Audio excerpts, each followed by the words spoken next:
मेरा नाम अल्पेश पटेल है। मेरी उम्र तकरीबन 48 साल है। मैं सूरत, गुजरात में रहता हूँ। मेरी पत्नी पेशे से एक वकील है। आज मैं एक ऐसे पीड़ित पति के रूप में अपने क्या आपके सामने खड़ा हूँ, जो अपनी वकील पत्नी द्वारा लगाए गए झूठे और गंभीर आरोपों के बीच अपनी बेगुनाही सिद्ध करने और अपने आत्मसम्मान को बचाने के लिए लंबे समय से संघर्ष कर रहा एक पीड़ित पति हूँ। मैंने अपना शादीशुदा जीवन बचाने का प्रयास करके जो गंभीर अपराध किया है, उसके फलस्वरूप मेरी वकील पत्नी ने कानून का सहारा लेकर मुझे झूठे केस पकड़ने का तोहफा दिया है। वो तोहफा मेरे लिए ज्यादा दुखदायक बन गया है। मैं बड़े भावुक होकर साक्ष्यों के आधार पर मैं अपना दुख, दर्द, पीड़ा और वास्तविकता स्पष्ट रूप से सामने रख रहा हूँ। ये मेरा अंतिम निवेदन है। पिछले 3.5 साल से मेरी वकील पत्नी ने पुलिस प्रशासन, 498, डीवीएक्स, सीआरपीसी की विभिन्न धाराओं का दुरुपयोग करके मेरे खिलाफ हथियार के रूप में किया है। इसके निरंतर कानूनी संघर्ष ने मुझे आर्थिक रूप से कमजोर, मानसिक रूप से थका हुआ और सामाजिक रूप से अलग थलग कर दिया है। इसके कारण मेरा जीवन पूरी तरह अस्थिर और तनावपूर्ण बन गया है। दुख इस बात का है कि इसका असर केवल मुझ तक ही सीमित नहीं रहा है। इसका सबसे दर्दनाक प्रभाव मेरे दोनों बच्चों पे भी पड़ा है। सही शिक्षा और संसाधनों के अभाव में मेरे दोनों बच्चे 3 साल से पढ़ाई से वंचित रहने से उनके भविष्य पर भी सवाल खड़े हुए हैं।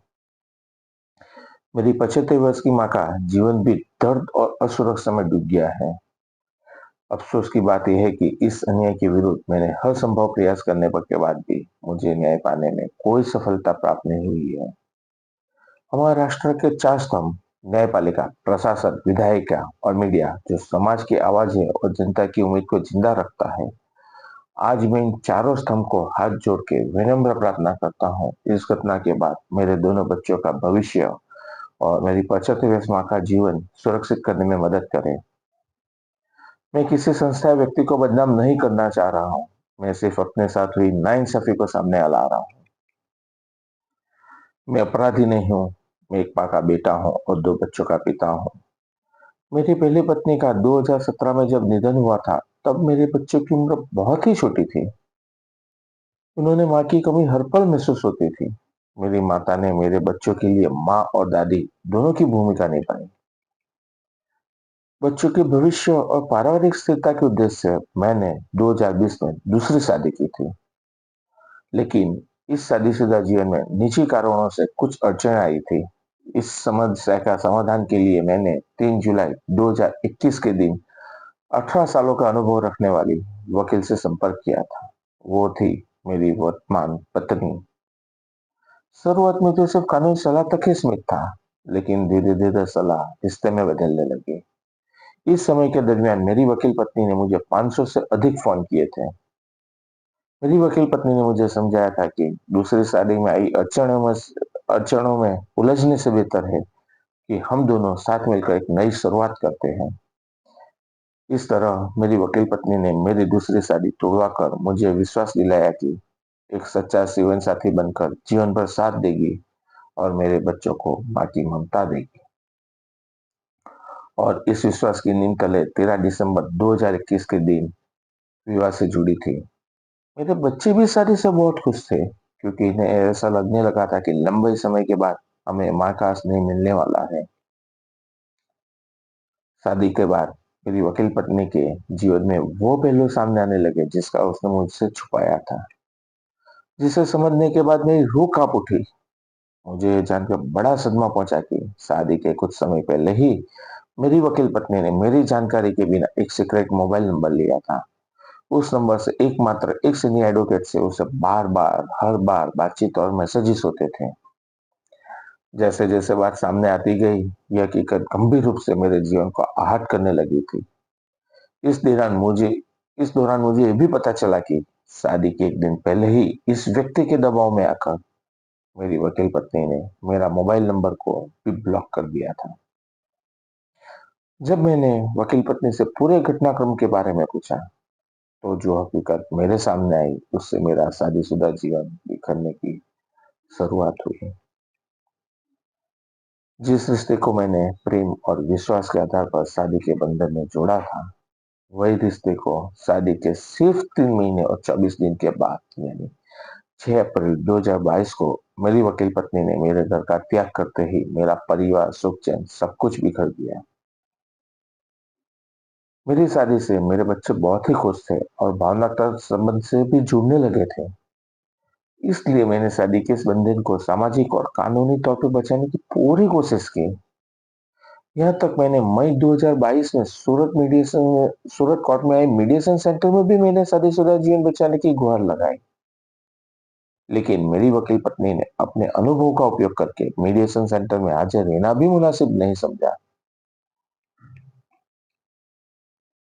मैंने अपना शादीशुदा जीवन बचाने की जो कोशिश की, उसके फलस्वरूप मेरी वकील पत्नी ने 26 जून 2022 के दिन सूरत महिला पुलिस स्टेशन में मेरे खिलाफ देकर कानूनी कार्रवाई का उपहार दिया।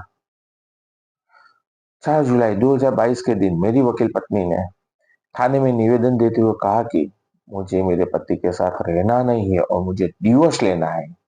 इसलिए मेरे पति को यहाँ बुलाकर समझाने का अनुरोध है। यहाँ मेरे मन में सवाल उठा कि मेरी पत्नी को मेरे साथ रहना नहीं चाहती और तलाक मांग रही है, तो वो पुलिस को मुझे समझाने का अनुरोध क्यों कर रही है? क्या मेरी वकील पत्नी ये समझती थी कि पुलिस का काम घर बसाना नहीं, बल्कि किसी को थाने बुलाकर, डरा धमकाकर और तलाक के कागजों पर दस्तखत कराना है?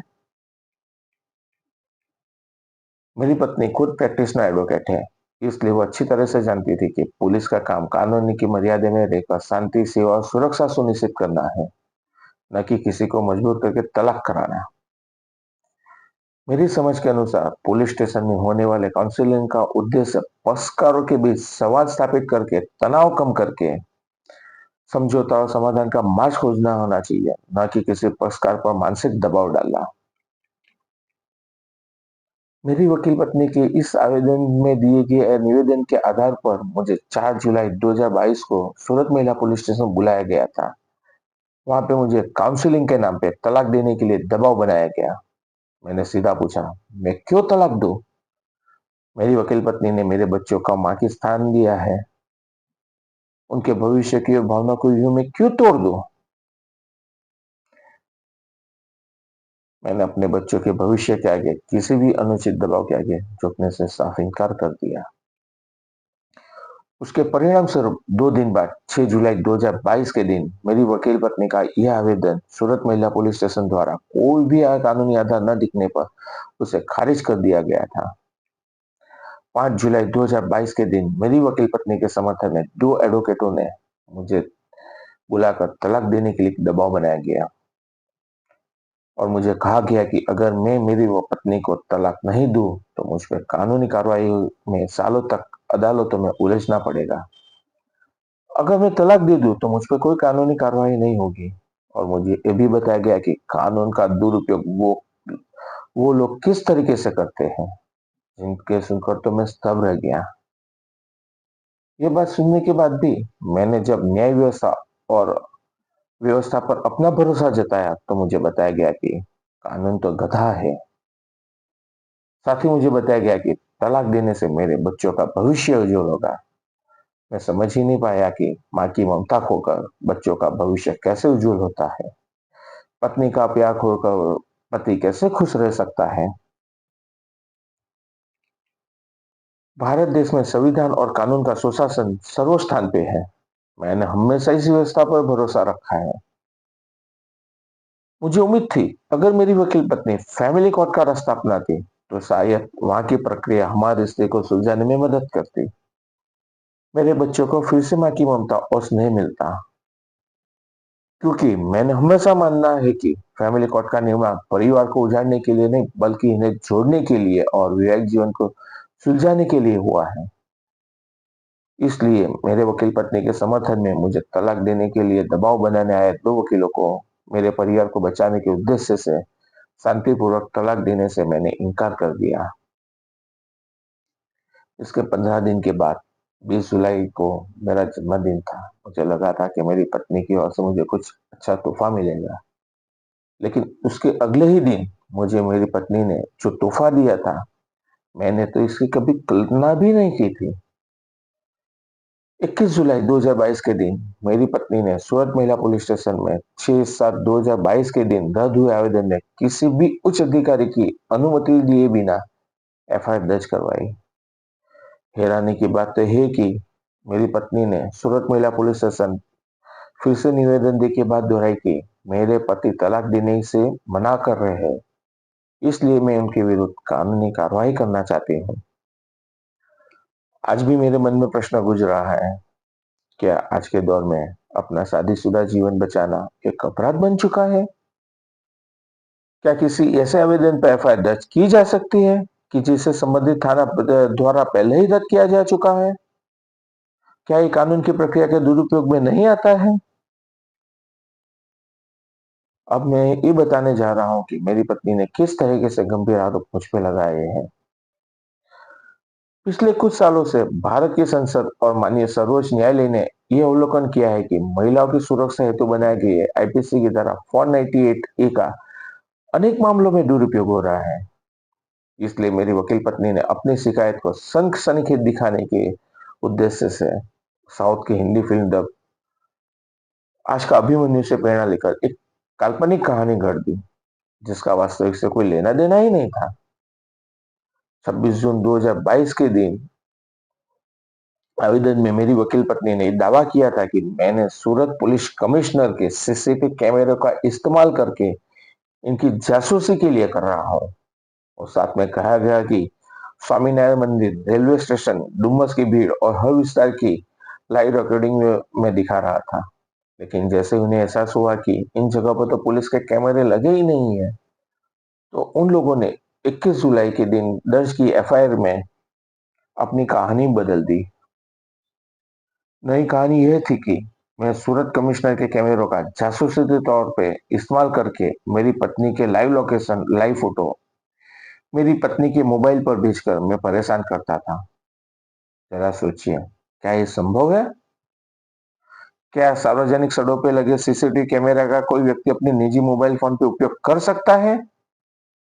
यह कथित आरोप न केवल असत्य था, लेकिन तकनीकी रूप से भी असंभव है। ऐसे आरोपों से मेरी व्यक्तिगत प्रतिष्ठा को गहरी ठेस पहुंचने के साथ ही सूरत शहर की, गुजरात राज्य की और भारत देश की सुरक्षा व्यवस्था पर भी सवाल खड़े किए गए हैं। मेरी वकील पत्नी द्वारा रचे गए झूठ और सनसनीखेज आरोपों जब दैनिक अखबारों की सुर्खियां बने, तो मुझे समाज में भारी अपनापन, अपमान, तिरस्कार और बदनामी का सामना करना पड़ा। इन गंभीर और झूठे आरोपों ने मेरी छवि को चकनाचूर कर दिया। मैं पॉलिसियां बेचकर अपने परिवार का भरण पोषण कर रहा था, उस कार्य क्षेत्र में भी नकारात्मक प्रभाव पड़ा है। ग्राहक और सहयोगी का मुझ पर से विश्वास कम हुआ है। इस वजह से मेरी आई पे भी काफी बस बुरा असर हुआ है। मेरी जानकारी के अनुसार मेरी पत्नी के खिलाफ की गई फरियाद के किए दावे के अनुसार ऐसी कोई सुविधा पूरे भारत देश में भी उपलब्ध नहीं है। इसलिए इन झूठे दावों को उजागर करने के लिए मैंने आरटीआई के अंतर्गत संबंधित विभाग से जानकारी मांगी। आरटीआई के माध्यम से प्राप्त उत्तर में स्पष्ट हुआ कि सूरत पुलिस कमिश्नर कार्यालय के पास ऐसी कोई तकनीकी सुविधा उपलब्ध ही नहीं है, जिसका शिकायत में दावा किया गया था।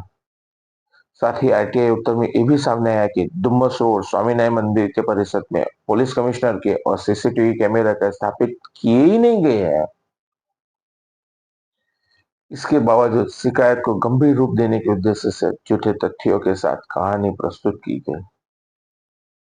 यह देखकर मैं यह सोचने के लिए विवश हुआ हूँ कि एक वकील जो खुद को कानून की जानकार होकर बिना किसी भय के ऐसे झूठे आरोप लगा सकती है, तो कानून का दुरुपयोग किस हद तक पहुंच चुका होगा। इधर सूरत महिला पुलिस को भी जांच के बाद स्पष्ट रूप से पता चल गया था कि मेरी वकील पत्नी की शिकायत में दी गई जानकारी झूठी थी, लेकिन सच को कागजों के नीचे दबा दिया गया। हैरानी की बात तो यह है कि कानून के अनुसार सूरत महिला पुलिस स्टेशन के अधिकारी को द्वारा मेरी वकील पत्नी के खिलाफ कानूनी कार्रवाई करनी चाहिए थी, लेकिन वह उससे उल्टा झूठी जानकारी और विरोधाभासी बयान का कोई भी उल्लेख किए बिना माननीय न्यायालय में चार्जशीट दाखिल की गई, जो पूरी तरह से भ्रामक थी, जिससे मेरे संवैधानिक और मानव अधिकारी का भी स्पष्ट रूप से उल्लंघन हुआ। आज तक मुझे इस समय मेरी समझ से ये पर है कि क्या सच को फाइलों में दबाकर अदालत को गुमराह करना, क्या इसी को हम निष्पक्ष जांच कहते हैं? ऐसी हालतों में जांच अधिकारी के पास पूरा अधिकार रहता है कि जांच के दौरान जब शिकायत में झूठी पाई जाए तो बी समरी या सी समरी रिपोर्ट न्यायालय में दाखिल कर सके, जिससे न्यायालय का कीमती समय बचा जा सके। लेकिन मेरे मामले में इन विशेष अधिकारों का प्रयोग सूरत महिला पुलिस स्टेशन द्वारा करना क्यों उचित नहीं समझा गया? क्यों? इसलिए शिकायतकर्ता कोई तो वकील थी। साथ ही मेरी समझ के अनुसार गुजरात दहेज धारा प्रतिबंध धारा 2003 के अंतर्गत निर्धारित प्रक्रिया का भी पालन नहीं किया गया। गुजरात राज्य का गुजरात दहेज प्रतिबंध 2003 यह कहता है कि यदि दहेज लेने का या देने की जब शिकायत मिलती है तो अधिकारी को तुरंत दोनों पक्ष को बुलाकर एविडेंस मांगने चाहिए और उनकी जांच करनी चाहिए। मेरे केस में तो कोई एविडेंस मांगी ही नहीं गई है। ऐसे में तो मेरे मन में सवाल उठना स्वाभाविक है, क्या दहेज प्रतिबंध धारा 2003 जो गुजरात की है उसके नियम अनुसार जांच अधिकारी को ये लागू नहीं पड़ता? न्यायालय में चार्जशीट दाखिल होने के बाद भी मेरी वकील पत्नी को शायद एक डर सताने लगा था कि उनकी झूठी शिकायत की पोल खुल जाएगी और उस पर शायद कानूनी कार्रवाई होगी। इसी कारण मेरी वकील पत्नी ने गवाही से बचने के लिए मुझ पर शारीरिक, मानसिक एवं आर्थिक रूप से इतना कमजोर करने की कोशिश की ताकि मैं हार मान लूं और वो अपनी कानूनी गलतियों पर पर्दा डाल सके। इसलिए मेरी वकील पत्नी ने सीआरपीसी की विभिन्न धाराओं का दुरुपयोग करके मुझे गैर जमानती अपराध में फंसाने के उद्देश्य से विविध आवेदन माननीय न्यायालय में दायर किए जा रही है ताकि मैं पूरी तरह टूट जाऊं। अब मैं आपको ये विस्तार पूर्वक बताने जा रहा हूँ। एक वकील का काम होता है कि न्यायालय को मदद के रूप में आना, लेकिन चार्जशीट पेश होने के बाद मेरी वकील पत्नी ने कोर्ट में गवाही देने की जगह ठोस सबूत और एफिडेविट के बिना सीआरपीसी की धारा 173 आठ की तहत आवेदन दिया। उस आवेदन में उन्होंने सीसीटीवी संबंधित वही पुरानी बात दोहराई ताकि वो पुलिस रिमांड के जरिए मुझे मानसिक और शारीरिक रूप से तोड़ा जा सके और ट्रायल को जितना लंबा हो सके उतना खींचा जा सके। इस घटना से मेरे मन में प्रश्न उठना स्वाभाविक है कि क्या कानून की इन धाराओं का इस्तेमाल न्याय में देरी के लिए करना क्या उचित है? जब मैंने देखा कि कानूनी धाराओं का दुरुपयोग करके मेरी वकील पत्नी द्वारा ट्रायल कोर्ट को जानबूझ के खींचा जा रहा है, तो मैंने न्याय पाने की उम्मीद में मैंने मई 2023 में सूरत महिला पुलिस स्टेशन के जिम्मेदार अधिकारियों को मैंने मेरे वकील के माध्यम से एक शोकॉज नोटिस भेजी थी। मेरा उद्देश्य बिल्कुल स्पष्ट था।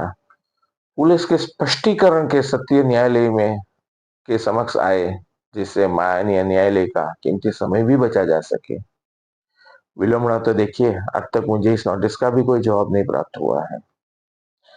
मजबूर होकर मैंने जून 2023 को आरटीआई के तहत उस शोकॉज नोटिस के जवाब के साथ इनके इनवर्ड और आउटवर्ड की जानकारी भी मांगी थी। साथ ही मेरी वकील पत्नी ने सूरत महिला पुलिस स्टेशन में दी गई शिकायत की कॉपी मेरे वकील पत्नी के द्वारा दिए गए निवेदन एविडेंस एक्ट की धारा 76 के तहत मांगी थी ताकि उसे न्यायालय में एविडेंस के रूप में मैं प्रस्तुत कर सकूं। लेकिन यहाँ पे भी खेल हुआ। मांगी गई जानकारी देने की बजाय मेरी वकील पत्नी को विशेष तौर पे सूरत महिला पुलिस स्टेशन में बुलाकर लिखवाया गया कि ये मेरी निजी जानकारी है, इसे किसी को भी प्रदान ना करी जाए। मैं हैरान हूँ। जो शोकॉज नोटिस कानूनी तथ्यों के आधार पर सूरत महिला पुलिस के अधिकारियों को दी गई थी, उसका इनवर्ड और आउटवर्ड नंबर रिकॉर्ड मेरी वकील पत्नी की निजी जानकारी कैसे बन गई?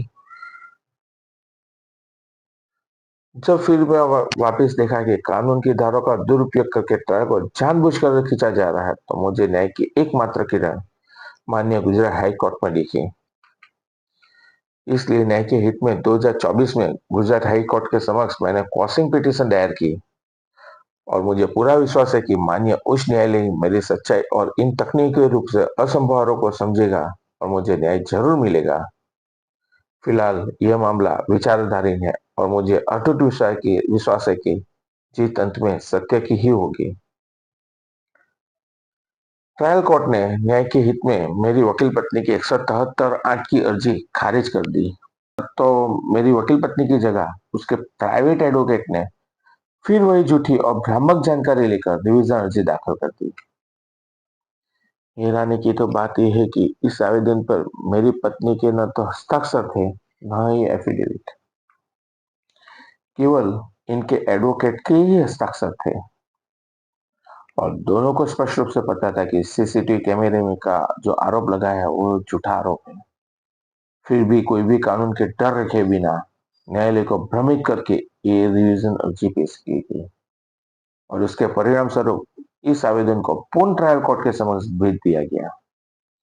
इस पूरी प्रक्रिया में मेरे स्पीडी ट्रायल के संवैधानिक अधिकार का गंभीर रूप से चोट पहुंची है। आज मेरा एक सवाल है कि जब फरियादी राज्य सरकार है, तो क्या एक प्राइवेट वकील शिकायतकर्ता की जगह खुद रिवीजन अर्जी दाखिल कर सकता है? इस आवेदन में स्पष्ट रूप से झूठी जानकारी दी गई थी, तो कानूनी कार्रवाई किस पे होनी चाहिए?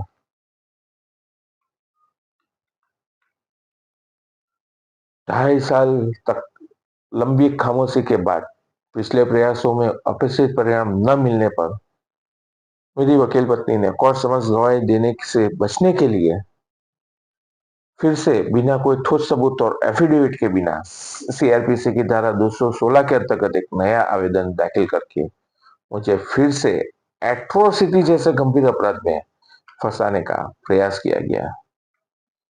हैरानी की बात यह है कि 2.5 साल बाद मेरी वकील पत्नी को अचानक याद आया कि सूरत महिला पुलिस स्टेशन के अधिकारियों ने एट्रोसिटी की धारा लगाई ही नहीं है, जबकि मेरी वकील पत्नी की मूल शिकायत एफआईआर में मेरी पत्नी ने एट्रोसिटी का कोई जिक्र तक नहीं किया था। ऐसे में 2.5 साल की लंबी खामोशी के बाद अचानक ऐसे गंभीर आरोप जोड़ना क्या एक कानून का दुरुपयोग में नहीं आता है? यहाँ पे एक बड़ा कानूनी सवाल भी खड़ा होता है। मेरी जानकारी के अनुसार एट्रोसिटी के मामले की जांच केवल एट्रोसिटी सेल के एसपी लेवल के अधिकारी ही करते हैं।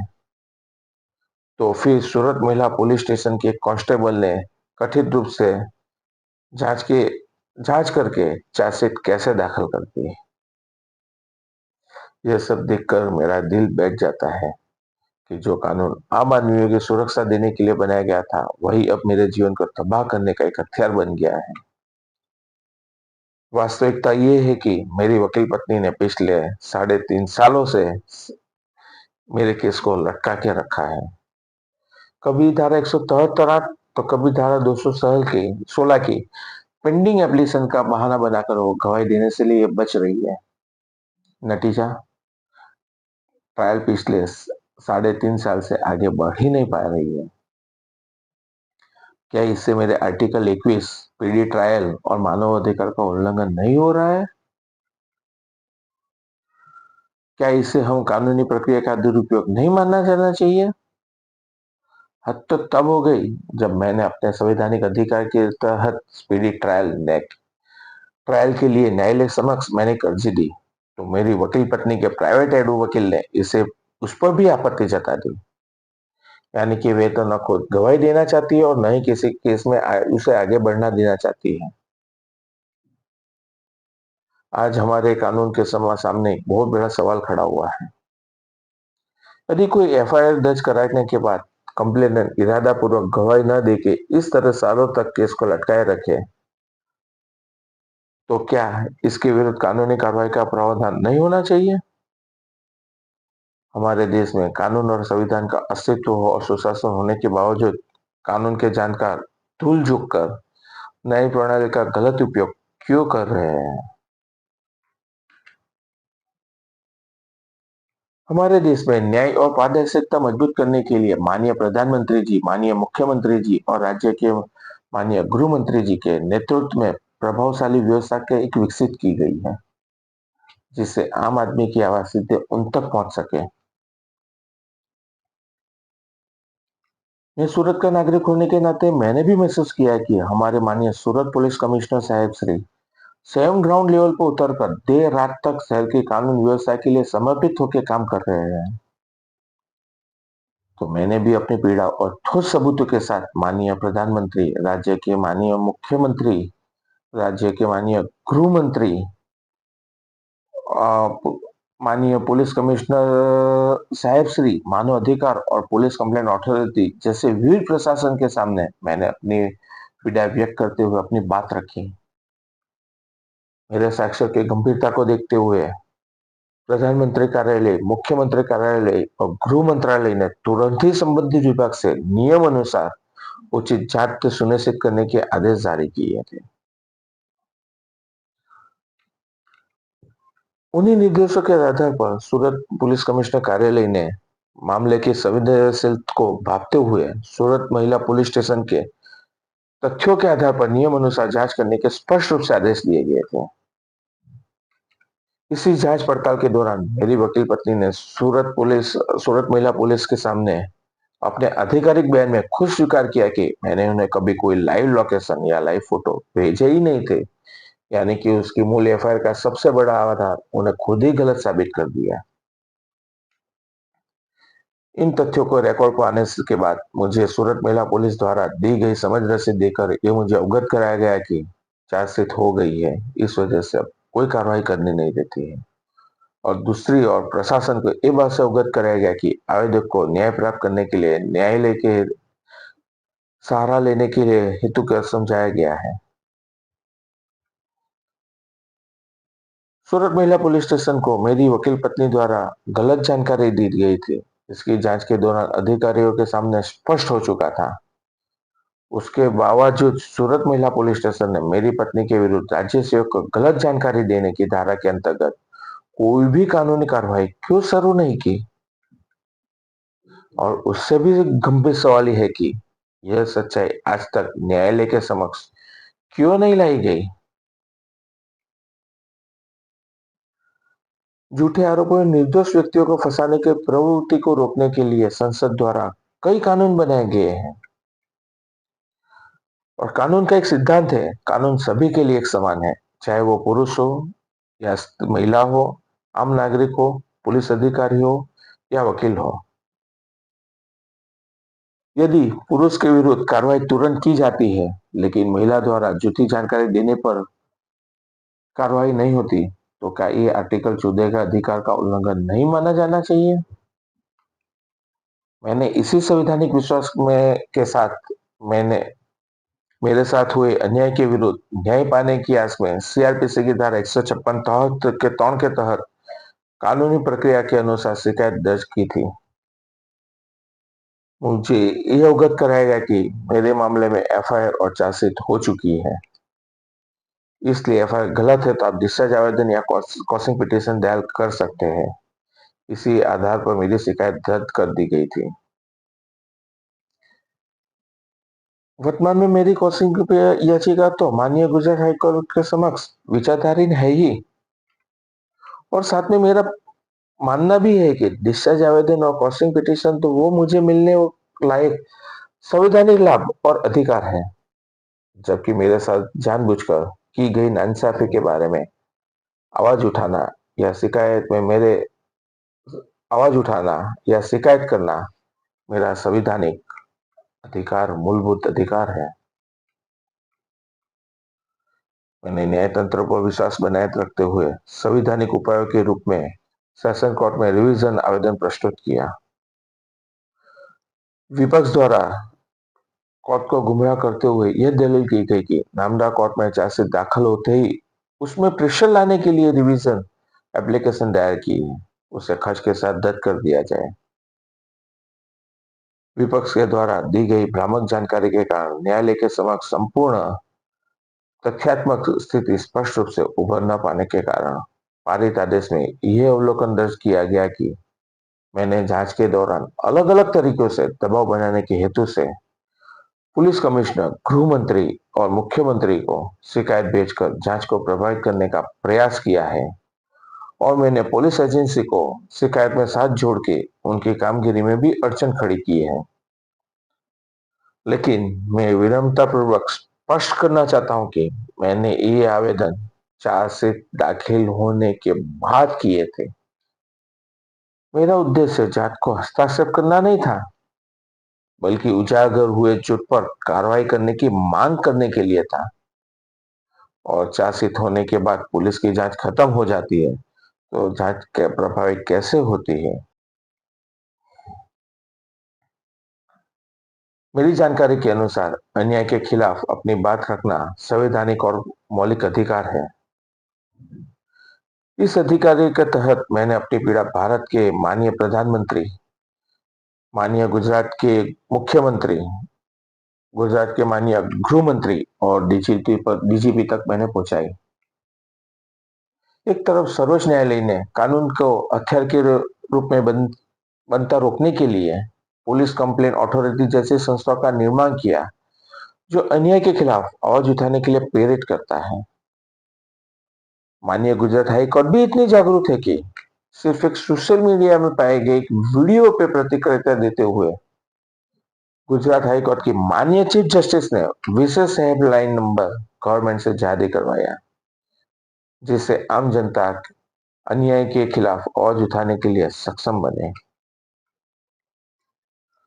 लेकिन विपक्ष द्वारा कोर्ट को अधूरी जानकारी पेश करने से न्यायालय के समक्ष संपूर्ण तथ्यात्मक चित्र प्रस्तुत नहीं हो सका, जिनके परिणाम स्वरूप मुझे 50,000 रुपये का आर्थिक दंड लगाया गया,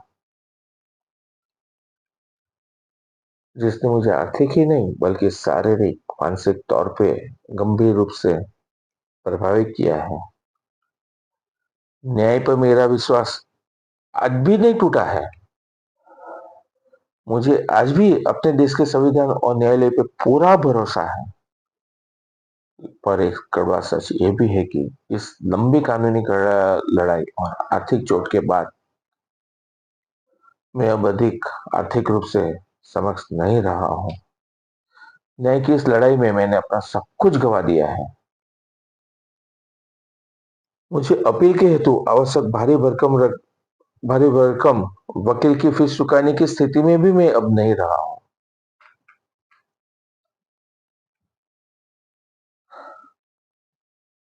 मेरी वकील पत्नी ने केवल पुलिस केस तक ही खुद को सीमित नहीं रखा, उस पर मानसिक और आर्थिक दबाव बनाए रखने के लिए अपने कानून का अनुभव करके पुलिस में शिकायत दर्ज कराने के करीबन 6 महीने के बाद 6 फरवरी 2023 को सूरत ट्रायल कोर्ट में घरेलू हिंसा अधिनियम 2005 के तहत एक नया आवेदन पेश किया।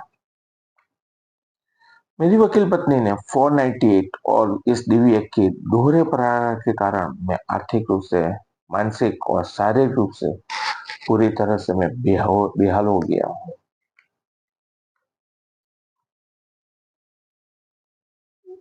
ये केस भी मेरी वकील पत्नी का रवैया केस दाखिल करने के बाद मेरे ऊपर दबाव बनाना ही था। यह केस में जो भी घटना जिस घटित हुई है, इसकी पीड़ा अब मैं आपको विस्तार पूर्वक बताने जा रहा हूँ। मेरी वकील पत्नी ने घरेलू हिंसा का आवेदन माननीय न्यायालय में दायर होने के लगभग 3 महीने के बाद मुझे नामदार कोर्ट में उपस्थित होने का समन्स मिला। नामदार कोर्ट से मिले सभी कागजात का अवलोकन करने के बाद यह प्रतीत हुआ कि डीआई रिपोर्ट बिना किसी जांच के केवल मेरी वकील पत्नी के बयानों पर आधारित है। ये हकीकत तो सौगंध के ऊपर नामदार कोर्ट में भी रखी जा सकती है। साथ ही मेरी समझ के अनुसार गुजरात दहेज की धारा 2003 के अंतर्गत निर्धारित प्रक्रिया का भी पालन नहीं किया गया है। मेरे मन में यह स्वाभाविक सा प्रश्न उत्पन्न हुआ कि अगर बिना किसी निष्पक्ष जांच के सिर्फ प्रस्तुतकर्ता के कथनों के आधार पर डीआई रिपोर्ट बनता है, तो प्रोटेक्शन ऑफिसर की जरूरत ही क्या है? मेरी वकील पत्नी ने मेंटेनेंस पाने के इरादे से नामदार कोर्ट को गुमराह करके अपनी वकालत की व्यवसाय से प्राप्त हो रही इनकम को छुपाकर खुद को असक्षम बताया। इससे भी बढ़कर मुझ पर पुलिस के सीसीटीवी कैमरे का अपने मोबाइल में यूज कर रहा था। ऐसे आरोप के आधार पर देशद्रोही जैसे गंभीर आरोपों में भी फंसाने की कोशिश की थी। समन्स प्राप्त होने की अगली तारीख को ही न्याय की अपेक्षा में प्रोसीडिंग समाप्त करने के लिए एक आवेदन प्रस्तुत किया था, क्योंकि मेरी वकील पत्नी क्लीन हेड से न्यायालय के समक्ष नहीं आई थी। मेरी वकील पत्नी की इस बात का आभास था कि यदि इन्होंने मेरे इस आवेदन का उत्तर दिया, यानी प्रोसीडिंग ड्रॉप की आवेदन का जो उत्तर दिया, तो उनके द्वारा पेश किए गए झूठे आवेदन की पोल खुल जाएगी और उनके खिलाफ कानूनी कार्रवाई हो सकती है। और इसी डर की वजह से प्रोसीडिंग ड्रॉप के आवेदन में मेरी वकील पत्नी ने 1 साल 10 महीने तक कोई रिप्लाई ही नहीं दिया।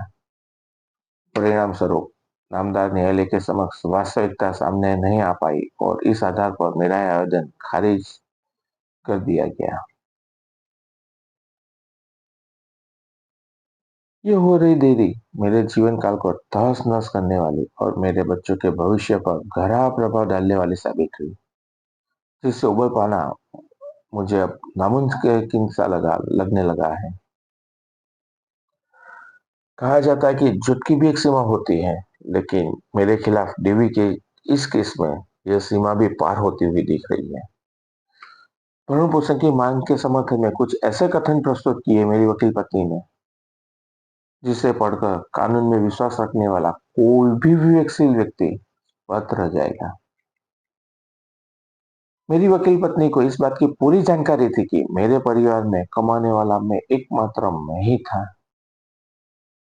फिर भी दावा किया गया कि मेरी 71 वर्ष की वृद्ध माता, जो ठीक से पढ़ी लिखी भी नहीं है, वो टिफिन का काम करके हर महीने 25,000 रुपया कमाती है।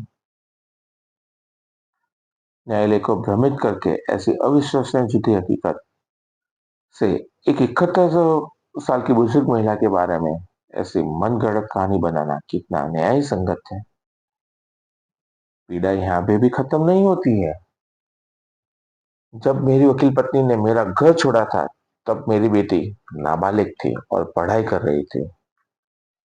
वर्तमान परिस्थिति में कानूनी प्रकरणों से उत्पन्न आर्थिक दबाव के कारण वह पिछले 3 साल से पढ़ाई तक कर नहीं पाई रही है।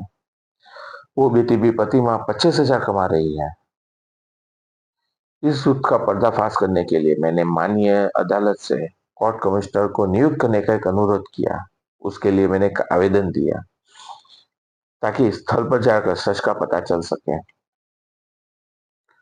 लेकिन मेरी वकील पत्नी ने इन मेरे उसके रचाए गए झूठों का पर्दाफाश न हो, उस उद्देश्य से मेरे इस आवेदन का भी करीबन 1 साल 9 महीने तक कोई रिप्लाई ही नहीं दिया। परिणाम स्वरूप नामदार न्यायालय के समक्ष वास्तविकता सामने न आ पाई और इस आधार पर मेरा आवेदन खारिज हो गया।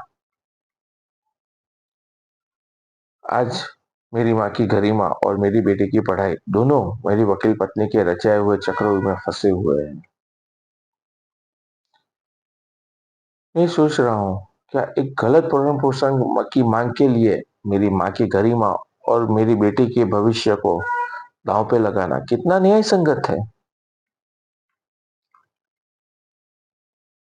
साथ में एक सचमुच सोचने वाली बात है। मेरी पत्नी का दावा है कि मेरी 71 साल की बुजुर्ग माँ, जो ठीक से पढ़ी लिखी भी नहीं है, और मेरी बेटी के पास कोई विशेष डिग्री भी नहीं है, वो दोनों हर महीने 25,000 रुपया कमा रही है। तो यहाँ स्वाभाविक और महत्वपूर्ण प्रश्न उठता है कि यदि एक बुजुर्ग महिला और बेटी बिना किसी डिग्री के 25,000 रुपया कमा सकती है, तो मेरी वकील पत्नी तो खुद डबल एक ग्रेजुएट है और जिनके पास 21 साल के वकालत का महारथी अनुभव है, तो मेरी वकील पत्नी की इनकम कितनी होनी चाहिए। वो दावा कर रही है कि वर्तमान में भी एक जूनियर एडवोकेट के अधीन काम कर रही है, तो उसका वेतन कितना होना चाहिए। मेरी वकील पत्नी डबल ग्रेजुएट और 21 साल के वकालत के अनुभव रखने के बाद भी खुद को असक्षम घोषित करती है। तो प्रश्न ये उठ रहा है कि तो सक्षम किसे माना जाएगा। तो सक्षम व्यक्ति की परिभाषा क्या होगी।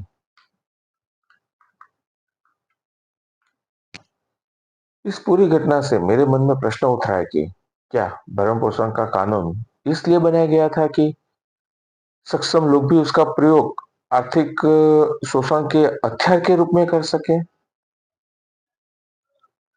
जब एक शिक्षित और अनुभवी वकील केवल भरण पोषण प्राप्त करने के लिए खुद को असक्षम घोषित करती है, तो भरण पोषण पाने के इरादे से कानून का यह दुरुपयोग वास्तव में एक चिंता का विषय है।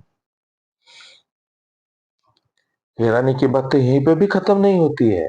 मेरी वकील पत्नी ने लगभग 1.5 मंजिला वडीलों से प्राप्त हुए मकान में सुख शांति से निवास कर रही है, अर्थात उसके पास रहने के लिए पहले ही पर्याप्त और स्थायी व्यवस्था मौजूद है।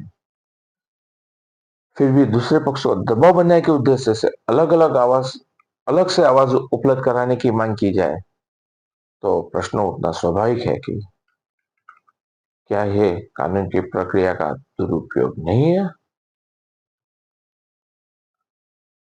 मेरी वकील पत्नी फैमिली कोर्ट में भी प्रभुत्व रखती है और जानती है कि सुप्रीम कोर्ट के दिशा अनुसार भरण पोषण की मांग के साथ ही याचिका के साथ ही इनकम एफिडेविट और उसके साथ सभी आवश्यक दस्तावेज प्रस्तुत करना कंपलसरी है। फिर भी मेरी वकील पत्नी ने माननीय सुप्रीम कोर्ट के इस दिशा निर्देशों का अनदेखा करके याचिका दाखिल करने के बाद करीबन 9 महीने के लंबे समय के बाद इनकम एफिडेविट प्रस्तुत किया।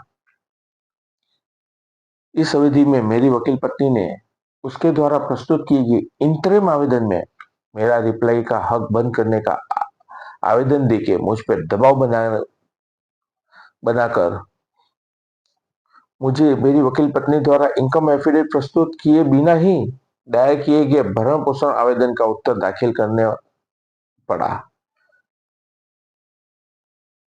जबकि मेरी प्रोसीडिंग ड्रॉप के आवेदन भी पेंडिंग था।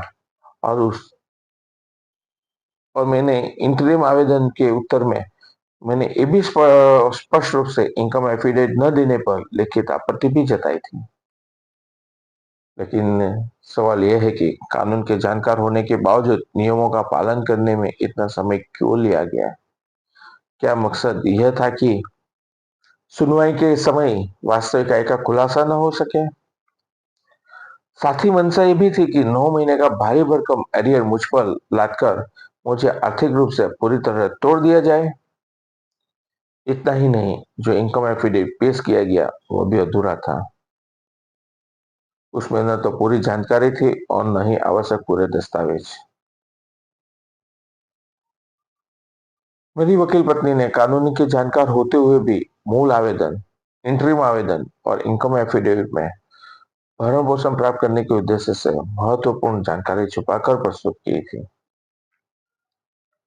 जैसे कि खुद की इनकम होने के बावजूद खुद को असक्षम दर्शाया और खुद को जूनियर एडवोकेट रूप में जाहिर करने के बावजूद जूनियरशिप से पाई गई इनकम, उनके सीनियर का नाम, प्रॉपर्टी की जानकारी, इन्वेस्टमेंट, 2 साल का इनकम टैक्स पेपर, स्वयं पे होने वाला खर्च का विवरण, मेरे नाबालिग बच्चों की जवाबदारी भरण पोषण प्राप्त करने के इरादे से छुपाई गई। इससे अतिरिक्त मेरी बूढ़ी माँ और बेटी की झूठी इनकम भी दिखाई गई। इसके परिणाम स्वरूप एक तरफा और भ्रामक तथ्यात्मक चित्र प्रस्तुत हुआ, जिससे मामले की दिशा को गंभीर रूप से प्रभावित किया। इस न्यायिक प्रक्रिया के दुरुपयोग को देखते हुए मैंने न्याय के हित में दिनांक 28/11/2000 को सीआरपीसी धारा 340 के अंतर्गत एक विस्तृत आवेदन प्रस्तुत किया था, जिसमें 19 ठोस मुद्दे उठाए गए थे। लेकिन मेरी वकील पत्नी ने इन झूठों का पर्दाफाश न हो, इसलिए फिर से मेरे इस आवेदन का करीबन 1 साल 4 महीने तक कोई रिप्लाई ही नहीं दिया। परिणाम स्वरूप नामदार न्यायालय के समक्ष वास्तविकता सामने न आ पाई और इस आधार पर मेरा इस आवेदन को भी खारिज कर दिया गया। देखा जाए तो न्याय के हित में यह अपेक्षित है कि यदि एफिडेविट ही संगीत हो तो पहले उसकी जांच होनी चाहिए। एक तरफ मेरी वकील पत्नी ने खुद को असक्षम बताया और दूसरी ओर सुप्रीम कोर्ट के दिशा निर्देशों के अनुसार इनकम एफिडेविट में स्वयं अपनी आय स्वीकार की, जिससे आय के साधनों को लेकर एक भ्रामक स्थिति उत्पन्न हुई। यह स्थिति में माना गया कि आय का साधन है या नहीं, वो एविडेंस का विषय है, और इस आधार पर अंतरिम भरण पोषण का आदेश मेरे 340 के आवेदन प्रस्तुत करते ही उसी दिन उसी समय दे दिया गया। यह आदेश मिलने के बाद मेरी पत्नी का पूरा ध्यान केवल रिकवरी पर ही था, और आज लगभग 3 साल के बाद भी मुख्य केस की शुरुआत हुई ही नहीं है। मेरा पिछले 498 केस भी शुरुआत नहीं हुए और इस केस की भी कोई शुरुआत ही नहीं हुई। क्या ये कानून की प्रक्रिया क्या दुरुपयोग में नहीं आता है? इस घटना से एक आम महानागरिक और इस केस के पीड़ित के रूप में मेरे मन में एक स्वाभाविक से जिज्ञासा उठी है। मेरी वकील पत्नी ने सुप्रीम कोर्ट के दिशा निर्देश के अनुसार अपनी इनकम एफिडेविट में स्वयं अपनी आय स्वीकार की है। तो माननीय सुप्रीम कोर्ट के दिशा निर्देशों के अनुसार इस एफिडेविट महत्वपूर्ण एविडेंस में नहीं आता है। क्या एफिडेविट पर स्वीकार की गई बातों को भी साबित करने के लिए वर्षों तक ट्रायल का इंतजाम करना पड़ेगा? इसी दौरान मुझे एक कड़वा अनुभव ये भी हुआ कि कानून की प्रक्रिया का उपयोग डर और दबाव बनाने के लिए भी किया जा सकता है। मेरी वकील पत्नी ने न्यायालय के आदेश के आधार पर रिकवरी आवेदन दाखिल किया। जिस दिन मैंने अपने डीवी केस की नियमित तारीख पर अदालत के समक्ष उपस्थित हुआ था, उसी दिन उसी समय मेरी वकील पत्नी ने मुझे समन्स थमाया और तुरंत ही मेरे खिलाफ वारंट जारी करने का आवेदन भी पेश कर दिया। ये आवेदन पेश करके मुझे जेल भेजने का डर दिखाकर मेरे ऊपर मानसिक दबाव बनाया गया। तो इससे स्वाभाविक सा प्रश्न उठता है कि मेरी पत्नी का क्या इस प्रकार का व्यवहार उचित कहा जा सकता है? क्या न्याय प्रक्रिया का उपयोग दबाव या भय उत्पन्न करने के साधन के रूप में किया जाना उचित है? माननीय न्यायालय द्वारा इंटरिम मेंटेनेंस को लेकर जो आदेश जारी किया गया था, वो परिस्थिति में आए बदलाव के कारण घरेलू हिंसा अधिनियम 2005 की धारा 25(2) के तहत पूर्ण विचारणा के लिए प्रभावित होता है। मेरे केस में ये परिस्थिति सामने आई तो मैंने न्याय सर्वोपरि है ये सोचते हुए धारा 25(2) के तहत पूर्ण विचार याचिका दायर की, लेकिन यहाँ पे भी वही पैटर्न दोहराया गया। लेकिन मेरी वकील पत्नी ने इन झूठों का पर्दाफाश ना हो इस उद्देश्य से इस आवेदन को भी करीबन 1 साल तक कोई रिप्लाई ही नहीं दिया। परिणाम स्वरूप नामदार न्यायालय के समक्ष तथ्यात्मक वास्तविकता सामने न आ पाई, इस आधार पर मेरे आवेदन भी खारिज हो गया। लेकिन दुख की बात यह है कि मेरे इस आवेदन में यह कहकर अस्वीकार किया गया कि अदालत को अपने पूर्व या आदेश को रद्द करने का अधिकार ही नहीं है। जो मेरी निजी सोच के हिसाब से ये कानून स्पष्ट रूप से दोनों पक्षकारों के न्याय के लिए होना चाहिए। यहाँ जो घटना हो चुकी है उससे मेरी आंखें नम हो गई है। मुझे अब ये सोच है कि मुझे अपना न्याय कब मिलेगा। मेरी जानकारी के अनुसार घरेलू हिंसा अधिनियम 2005 की कलम 12 के अनुसार 7 दिन में और सीपीसी के अनुसार 6 महीने में किसका केस समाप्त हो जाना चाहिए। लेकिन विडंबना देखिए, मेरी वकील पत्नी के कार्यप्रणाली के कारण पिछले लगभग 3 सालों से इंटरिम भरण पोषण मंजूर करा के भरण पोषण की वसूली तक ही सीमित रह गया है, जिससे मुझे न्याय मिलने की बजाय यह प्रक्रिया केवल मेरे आर्थिक शोषण का जरिया बन गई है। इस सदमा मेरी जिंदगी नीरस होने के लिए एक और कारण है। जब पिछले 3 साल से ट्रायल शुरू नहीं हुई, तो मैंने अपने संवैधानिक अधिकार का उपयोग करते हुए स्पीडी ट्रायल की मांग की, तो मैं तब स्तब्ध रह गया। एक ऐसा एडवोकेट जिनका इस केस से सीधा कोई परिचय ही नहीं था, इन्होंने कोर्ट में आकर मेरे स्पीडी ट्रायल की एप्लीकेशन में लिखित आपत्ति यानी ऑब्जेक्शन दर्ज करवाया। लेकिन इसके बाद जो तथ्य सामने आए, जिसने मुझे झकझोर कर रख दिया,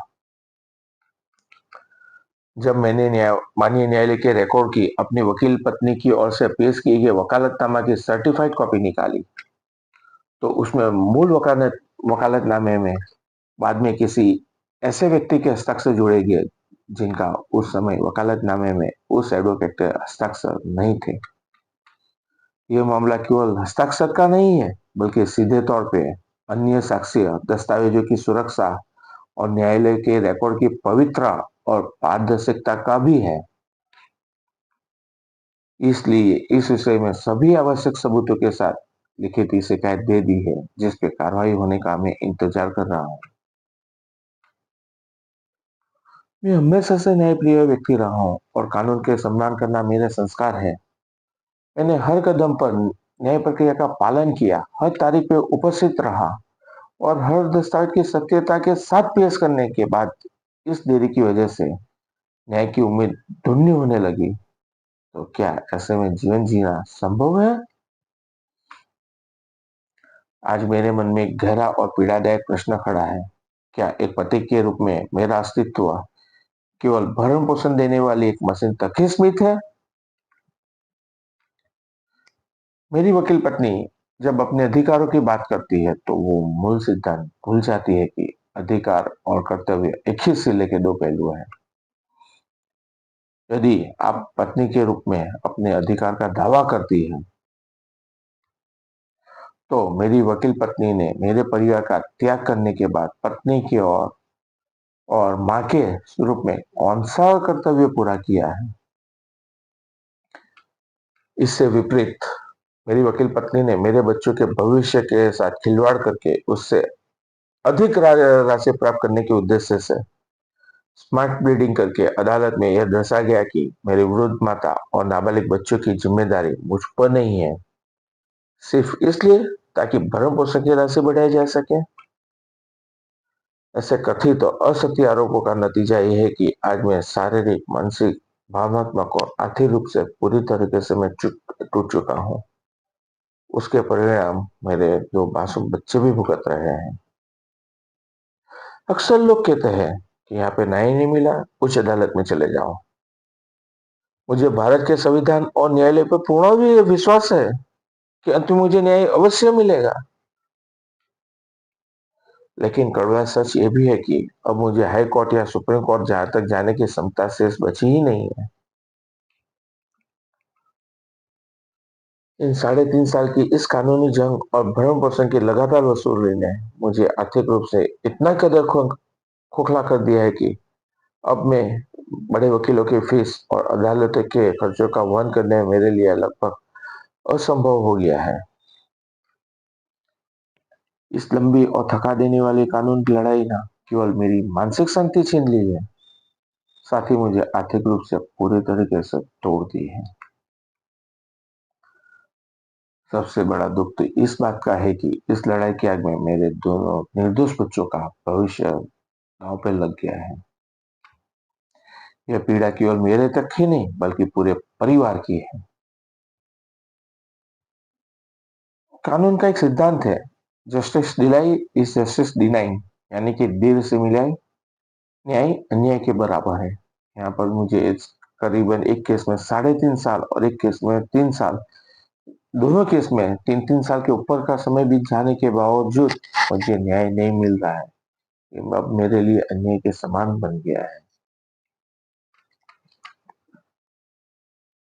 कानूनी खर्चों और मुकदमे की इस बोझ का असर मेरी मानसिक शांति पर नहीं, सिर्फ मानसिक शांति तक ही सीमित नहीं रहा, इसका असर मेरे घर पे भी पड़ा है, जिस घर में मेरा परिवार रहता है।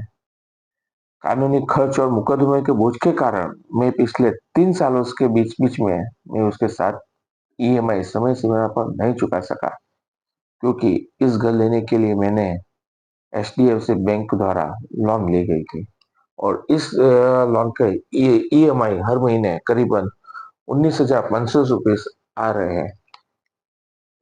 ये मेरी वकील पत्नी के साथ उसके एडवोकेटों को भी स्पष्ट स्पष्ट रूप से पता है। फिर भी वो लोग बता रहे कि मुझ पे कोई जिम्मेदारी ही नहीं है। नतीजा ये हुआ कि बैंक ने सरफर्जी एक्ट के तहत मेरे घर को जब्त करने के लिए कोर्ट में कार्रवाई शुरू कर दी।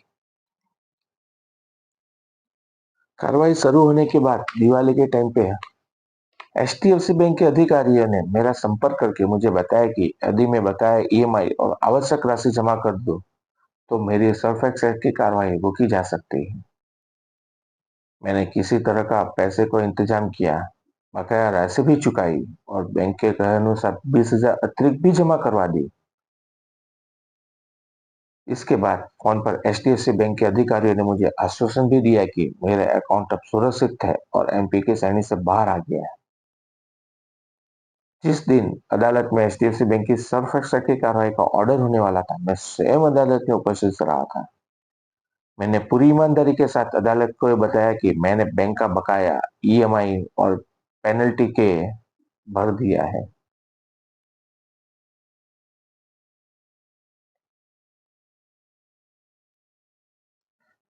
मुझे पूरा भरोसा था कि अब मेरा घर सुरक्षित रहेगा।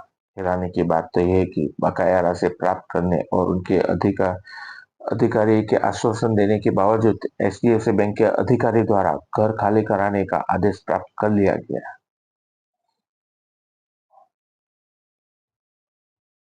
जब पैसा भरने के बाद भी घर छीन लिया जाता है, तो एक नागरिक न्याय के लिए किसके पास जाए?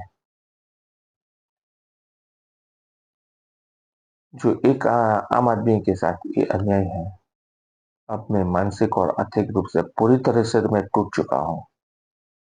ये सिर्फ मेरा घर नहीं, मेरे बच्चों का भविष्य और मेरी आखिरी उम्मीद भी थी। आज इन झूठे केसों और आर्थिक बोझों के कारण मेरी हालत ऐसी हो गई है कि मैं अपने बच्चों को वो शिक्षा भी नहीं दे पा रहा हूँ जिसका वो अधिकार रखते हैं। एक पिता के लिए इससे बड़ी बेबसी क्या होगी? आज मैं पीछे मुड़ के देखता हूँ तो महसूस होता है कि मेरी पूरी जिंदगी की मेहनत, मेरी बचत और मेरी खुशियाँ इन झूठे केसों की फाइलों और अदालत की तारीखों के नीचे कहीं दबकर रह गई है। जिंदगी ने मुझे ऐसे अंधेरे मोड़ पे लाके खड़ा कर दिया है। चाहे मैं कोई भी रास्ता चुनूं, वो रास्ता हार की ओर लेके ही मुझे जाता हुआ दिखाई दे रहा है। पहला रास्ता, मैं इन झूठे मामलों के दबाव में आके घुटने टेक कर अपने आत्मसम्मान का सौदा करके अपराधी का ठप्पा लगाकर मैं इसे वंचित रहूं। तो इस रास्ते में अगर मैं में आकर तलाक दे दूं, तो मेरे बच्चों का वर्तमान और भविष्य दोनों खतरे में पड़ जाएंगे। क्या ये मेरे बच्चों का भविष्य की हत्या नहीं हुआ? वे अपनी माँ के स्नेह और ममता से भी हमेशा के लिए वंचित हो जाएंगे, जो बड़ी दिक्कत के बाद उनको प्राप्त होने वाली थी। क्या बच्चों के इस भावनात्मक नुकसान की कोई कीमत तय की जा सकती है? न्याय की उम्मीद में मैंने अपने जीवन के जो कीमती 3.5 साल बर्बाद किए हैं और कानूनी खर्च के बोझों ने मेरे बच्चों के सुनहरे भविष्य को जिस तरीके से निगल लिया है, क्या उनकी कोई कीमत पैसे से चुकाई जा सकती है? और साथ ही तलाक के बाद भी मुझे ये खौफ के साथ जीना होगा कि तलाक के बाद कभी भी मेरी वकील पत्नी ने मुझे मेंटेनेंस केस या कानूनी जाल में फिर से उलझा देगी। मेरे पास दूसरा रास्ता भी है। मेरा दूसरा रास्ता ये है कि ट्रायल कोर्ट से लेकर सुप्रीम कोर्ट तक न्याय अदालत में अपनी निर्दोषता साबित करने के लिए एक लंबी और थका देने वाली कानूनी लड़ाई। यह रास्ता सुनने में तो न्याय का लगता है, पर इस रास्ते की कीमत बहुत ही भारी है कि मुझ जैसे साधारण आदमी के लिए ये उठा पाना आसान नहीं है। अपनी बेगुनाही साबित करने के लिए मुझे लाखों लाखों रुपए का खर्च मेरे बच्चों के भविष्य को धीरे धीरे निकल जाएगा। मेरे सपने, मेरी जिंदगी सब अदालत की तारीखों में धूल में उलझ कर रह जाएगी। अगर मैं जीत भी गया, तो वो जीत हार से कम नहीं होगी, क्योंकि अंत में क्या हासिल होगा? वही अपने जीवन साथी को हमेशा के लिए खो देना, अपने बच्चों को भविष्य दांव पे लगा देना, सुनहरे सपनों को तोड़ देना। तीसरा रास्ता है कि मैं अपनी वकील पत्नी के साथ फिर से वैवाहिक जीवन को बहाल करने की कोशिश करूं। मैं सब कुछ भूलकर एक नई शुरुआत करूं, लेकिन जैसे ही मैं सोचता हूँ तो एक भयानक डर मुझे घेर लेता है। फिर से यही कहानी दोहराकर मेरे खिलाफ वही झूठे केस। आज जब मैं एक बार इन हालातों में फंस गया हूँ तो न्याय पाने के लिए मुझे दर दर भटकना पड़ रहा है। कल अगर फिर से वही स्थिति बनी तो मेरी बूढ़ी माता और मेरे मासूम बच्चों का क्या होगा? क्या मैं इन्हें फिर से नरक में धकेल दूं? मेरे जीवन जीने की बहुत कोशिश की, पर अब मुझे कोई रास्ता दिखाई नहीं दे रहा है। आज मैं झूठे आरोपों के साथ सम्मानपूर्वक जीना अब मेरे लिए मुमकिन नहीं रहा है। आज मैं अपने जीवन के सबसे कठिन और अंधकार मोड़ पर खड़ा हूँ, और साथ ही एक प्रश्न मेरी रूह को रह रह के कचोट रहा है कि इस पूरी तबाही का असली जिम्मेदार कौन है? मेरा उद्देश्य कभी भी किसी को नीचा दिखाना, किसी को कानूनी जाल में फंसाना या किसी को प्रतिशोध लेना नहीं था। मेरी पूरी लड़ाई केवल इसलिए थी कि मैं अपने आत्मसम्मान की रक्षा कर सकूं, अपने बच्चों के भविष्य को सुरक्षित कर सकूं और अपने टूटे हुए संसार को फिर से सजा सकूं। आज मेरे इस कदम से सबसे ज्यादा अगर किसी को तकलीफ होगी, मेरे परिवार के साथ मेरे भाई समान एडवोकेट मित्र अनूप भाई को होगी। न्याय के इस लंबे रास्ते पर अगर किसी को योगदान रहा है तो वो योगदान अनूप भाई का रहा है। इन्होंने न केवल एक वकील के तौर पे बल्कि परिवार के सदस्य की तरह मेरी आर्थिक और मानसिक मुश्किलों में मेरा साथ कभी नहीं छोड़ा है और न्याय पाने की आस में मेरे अंदर बनाए रखी है। उन्हीं के अटूट विश्वास के दम पर मैं आज तक इन झूठे मुकदमों और साजिशों का सामना करने की हिम्मत जुटा सका, जिससे मेरा मनोबल बना रहा। पर अब सब्र का बांध टूट चुका है, क्योंकि अब मैं अधिक बोझ नहीं उठा पा रहा हूँ। अनूप भाई, मैं आपसे माफी चाहता हूँ। मैं भगवान से प्रार्थना करूंगा कि ऐसा दोस्त मुझे हर जन्म में दे। लास्ट में मैं इतना कहना चाहता हूँ कि स्त्री अधिकारों की रक्षा के लिए कड़े कानून का मैं सम्मान करता हूँ, लेकिन इन पवित्र कानून का सहारा लेकर झूठी शिकायत दर्ज कराई जाती है तो उसका असर केवल एक पुरुष या उसके परिवार तक सीमित नहीं रहता। जब अंतरराष्ट्रीय स्तर पर भारत में स्त्री अत्याचार के बढ़ते हुए कृत्रिम आंकड़े दिखते हैं तो देश की छवि को भी प्रभावित करते हैं। झूठे केस प्रकरण एक प्रकार के लीगल टेररिज्म के समान है। यदि इन्होंने समय रहते नहीं रोका गया तो इसके परिणाम न्यायालयों पर अनावश्यक मुकदमे का बोझ बढ़ने तथा राज्य के संसाधनों के दुरुपयोग के अतिरिक्त कुछ भी नहीं रहा।